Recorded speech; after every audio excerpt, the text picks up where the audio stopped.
പ്രിയപ്പെട്ടവരെ, ഇസ്രായേലിലെ ജൂതന്മാർ വെള്ളം നൽകാതെ, ഭക്ഷണം നൽകാതെ, പ്രാഥമികമായി ഒരു സൗകര്യവുമില്ലാതെ ആയിരക്കണക്കിന് ആളുകളെ കൊന്നൊടുക്കിക്കൊണ്ടിരിക്കുകയാണ്.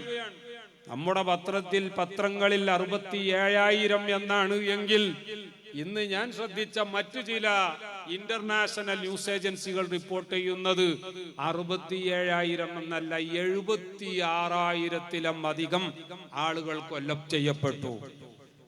ഏതോ ആകട്ടെ 70,000-ത്തോളം ആളുകൾ കൊല ചെയ്യപ്പെട്ടു എന്നതിൽ തർക്കമില്ല. ഈ ആളുകളെ മുഴുവൻ ജൂതന്മാരായ അക്രമികൾ കൊന്നതാണ്, ബോംബിട്ട് കൊന്നതാണ്, വെടിവെച്ചു കൊന്നതാണ്. ആ കൂട്ടത്തിൽ തന്നെ 500-ഓളം ആളുകൾ, പ്രിയപ്പെട്ടവരെ, ഭക്ഷണത്തിന് വരി നിന്ന സ്ത്രീകളും കുട്ടികളുമാണ് എന്ന് പറഞ്ഞുകൊണ്ട് ഇന്ന് ഒരു അന്താരാഷ്ട്ര വാർത്താലേഖകൻ രേഖപ്പെടുത്തുകയാണ് 2 ഉദാഹരണങ്ങൾ. ഇസ്രായേലിന്റെ മനുഷ്യത്വരഹിത നടപടി ഒരു ഉദാഹരണം പറയാം. ഒരു ചൂണ്ടലിൽ ഏതാനും മത്സ്യക്കുഞ്ഞുങ്ങളെ എടുത്തുകൊണ്ട് ആ ചൂണ്ടൽ വെള്ളത്തിലേക്ക് ഇടുമ്പോൾ അത് കൊത്താൻ വേണ്ടി വരുന്ന മത്സ്യങ്ങളെ മുഴുവൻ പിടിച്ചുകൊണ്ട് അവരെ ഈ എരിതീയിൽ, ഈ വറച്ചട്ടിയിലേക്ക് എങ്ങനെയാണോ മനുഷ്യന്മാര് മുറിച്ചിടുന്നത്, ഇതേപോലെ ഭക്ഷണമില്ലാതെ കേഴുന്ന, അതിനുവേണ്ടി നെട്ടോട്ടമോടുന്ന പാവങ്ങളെ ഭക്ഷണം തരാമെന്ന് പറഞ്ഞുകൊണ്ട് ഈ ചൂണ്ടലിട്ട് പിടിച്ചുകൊണ്ട് അവിടെ ബോംബിട്ട് കൊല്ലുകയാണ്. ആ വാർത്താലേഖകൻ മറ്റൊരു ഉദാഹരണവും കൂടി പറഞ്ഞു. അല്പം പഞ്ചസാര ഒരു സ്ഥലത്ത് വിതറി, പരമാവധി ഉറുമ്പുകൾ അങ്ങോട്ട് അടുക്കട്ടെ, അങ്ങനെ ആ ഉറുമ്പുകൾ എല്ലാവരും കൂടി ഈ പഞ്ചസാരയുടെ അടുത്ത് ഒരുമിച്ച് കൂടുമ്പോൾ ഒറ്റ ചവിട്ടിന് തന്നെ മാക്സിമം എറുമ്പുകളെ കൊല്ലാനുള്ള വിദ്യ. ഞാൻ പറഞ്ഞു വന്നത്, പ്രിയപ്പെട്ടവരെ, ആ രീതിയിൽ ലോകത്ത് അക്രമം നടക്കുമ്പോൾ ഈ 67,000-ത്തിലധികം ആളുകളെ കൊല്ലാൻ, അതിന് തന്നെ 35,000 ആളുകൾ പാവങ്ങളായ കുട്ടികളും അതുപോലെ സ്ത്രീകളുമാണെങ്കിൽ അതിന് ആയുധം മുഴുവൻ കൊടുക്കുന്നത് അമേരിക്കയും യൂറോപ്യൻ രാജ്യങ്ങളുമാണ് എന്ന് മനസ്സിലാക്കണം. എന്റെ വീട്ടിൽ നിന്ന് ഞാൻ ഇറങ്ങിപ്പോകണം, എന്റെ മക്കളും ഇറങ്ങിപ്പോകണം, അല്ലെങ്കിൽ ഇപ്പൊ അവിടെ വെച്ച് കൊല്ലും എന്ന് പറയും പോലെയല്ലേ ഫലസ്തീനികളെ അവരെ നാട്ടിൽ നിന്ന് നാട് കടത്തണം, അല്ലെങ്കിൽ ബോംബിട്ട് കൊല്ലും എന്ന് പറഞ്ഞ് കൊന്നുകൊണ്ടിരിക്കുകയാണ്.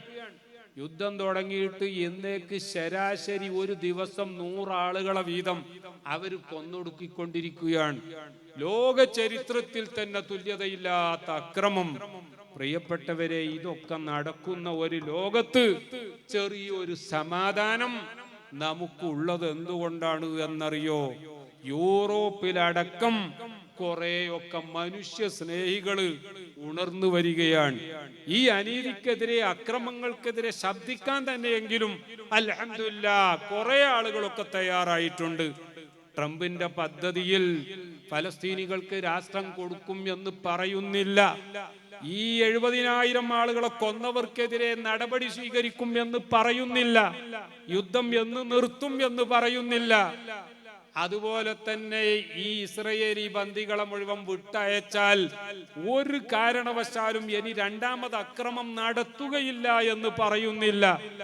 എന്നിട്ട് പോലും ലോകം മുഴുവൻ ആ ഫലസ്തീനികളോട് പറയുന്നത് നിങ്ങൾ ഈ കരാറ് അംഗീകരിക്കണം എന്നാണ്.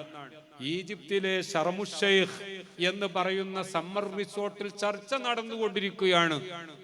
ഇതുപോലെയുള്ള മജ്ലിസുകളിൽ നമുക്കൊക്കെ ദുആ ചെയ്യാം.